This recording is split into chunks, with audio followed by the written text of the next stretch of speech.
ang 8 kabulang mag-uyab nga Kenji o Cristel, parehong babae sa pisikal nga aspeto ug ana-ana sa hamtong ang pangidaron. Hilabihang nasakitan sa gipamahayag ni Congressman Manny Pacquiao sa usa ka interview. Matud pa nga nawalaan kini og bilib sa usa sa pinaka-maimpluwensyang personalidad sa tibuok kalibutan sa pagkumpara niini sa LGBT community nga nagapailawom sa same-sex marriage og malain kuno nga gikumpara pa sila sa mga mananap. Bisan pa man og nangayo kini og pasaylo sa iyang gipamahayag, dili na kuno kini botohon sa taas nga posisyon. Lain lang jud sa amuang sa mong buot na gipilian na mura yung Japon mighayo. Ngato. Siyempre, idol ko na mo siya, ngunya, ngana siya. Dagang ko naglagot siya, pati barkada na mo. Wala, nag-believe eh. Pati dili niya yung ngato na mag-ingon siya gahayo. Ngana. Tama, jud na dili siya butuhon. Pati si Vice mong gani nakakuan. Siyempre, dagan po nasakitan. Ngana, among uyab, tumboy po. Tapos parang may babae, ana. Hilabihang kasuko usab ang gibati og mitaas pa ang tono sa pag-istorya atol sa interview sa news team sa usa ka LGBT member nga si Alberto Valdez. Bisan pa kuno og nangayo na kini og pasaylo, apan wala na kini bili alang kanila nga nasakitan na. Di ko mabuto sa yaha. Kaya gidaot niyang mga bayot. Di mas kinagsuri, di gyapon mabuto sa yaha. The damage has been done usab ang tumong sa mga reaksyon sa ubang miyembro sa komunidad nga matud pa dili profesional ang gipamahayag ni Pacquiao apan sa hisgutan ng pagboto nila sa pagpapili niini sa Senado. Depende na lamang kuno kini kung iyang mapamatud-an nga siya adunay katakos nga magdumala sa nasud. According to the Bible, di ba, a man is for a woman and a woman is for a man. Pero wala man siguro nag-ingon sa Bible na being a gay is like an animal. So dito lang minasakitan kato na ingon siya nga ang gay is ang pagiging gay or pagiging tomboy is parang hayop. So syempre di ba kahit sino naman siguro na gay masasaktan sa sinabi niya. Siguro hindi sapat ang paghingi niya ng sorry. Hindi yun sapat kasi tapos na, nanghusga na siya ng tao, nanghusga na siya ng mga bakla, nanghusga na siya. Talagang nakatatak na yung sakit na sinabi niya. Siguro sa ngayon titingnan natin kung ano yung pwedeng mangyari.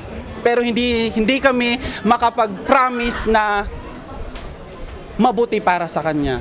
Wala pa sa karon nga panahon nga accept po namo dayon kaya ang magsulti kag sorry dali lang, pero ang sakit nga nimo sa mga kaparehan namo dili pa namo nga murag pasama na sa samad nga hinay-hinayon namong tambalo namong samad. Alang sa Executive Director sa Social Health for Internal Ethnic Network for Empowerment Incorporated, Consigned Soxergen, hugot ang gipamahayag niini may kalabutan sa LGBT community og normal lang matud pa ang reaksyon sa mga netizens sa social media.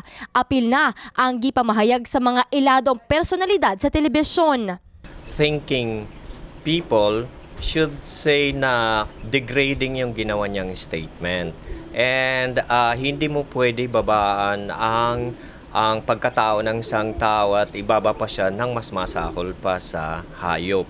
So that is quite degrading and it should be not coming from a respectable congressman or influential people. Dugang pa nga bisan sa Pilipinas, anaagayod ang diskriminasyon batok sa mga miyembro sa LGBT, ethnic group o pinasahi ang hitsura. Aminado usab kini nga bisan pa ang inahan ni Manny nga si Mamed D ang nakasinati usab og diskriminasyon. Hinungdan nga kung isulong niini sa Kongreso ang anti-discrimination bill, adunay puruhan nga magbag-o pa ilang panlantaw kang Pacquiao.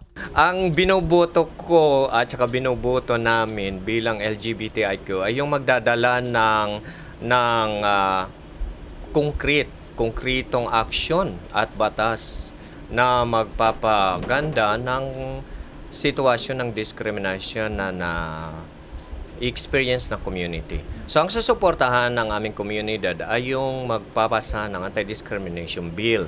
Gikasubo usab sa spiritual director sa Diocese of Marbel na si Father Raul Valle sa gipamahayag ni Congressman Manny Pacquiao batok sa LGBT community sa linyang mas masahol pa sa hayop ang buhat sa mga miyembro niini. Bisan pa kuno si Pope Francis ang namahayag nga suportahan ang mga miyembro niini nga labing nanginahalan o pagmahal o pagdawat sa publiko. Bisan pa man og nagsorry kini apan dili na kini daling madawat sa publiko, ilabi na katong miyembro sa LGBT nga nag-excel sa ilang linya. Kanang yung debatable mag yun kanang ang iyang giingon nga kontra dili siya muuyon nga naay marriage no sa kanang male to male, female to female no. Tama man na iyang giingon kay ang kaminyoon gud kuan para ra man gyud sa lalaki ug sa babae no kay sana man na sa Bible pod no.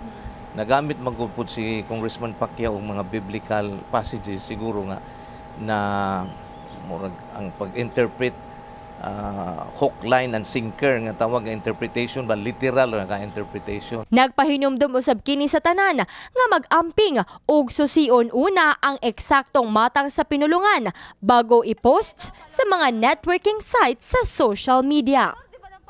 Jessa Laduna, Brigada News.